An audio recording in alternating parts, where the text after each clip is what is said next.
TikTok po ako mga kaibigan ngayon. Good morning po. Ang taong palasigaw ay nagkakaroon ng malaking guweter. Yun po yung palasigaw kasi laging nagagasgas yung kanyang lalamunan.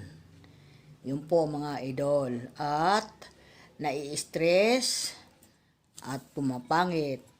Yun po yung taong palasigaw. Ang taong palatawa, nagiging bibipis ang kanyang mukha at laging ngumingiti. Yun po mga idol.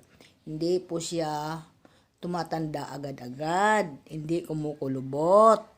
Kasi po, palangiti po siya. Kahit galit na po, nakamiti pa rin siya. Ganun po ang atin real talk ngayong umaga sa lahat ng mga idol. Mag-ingat po tayo.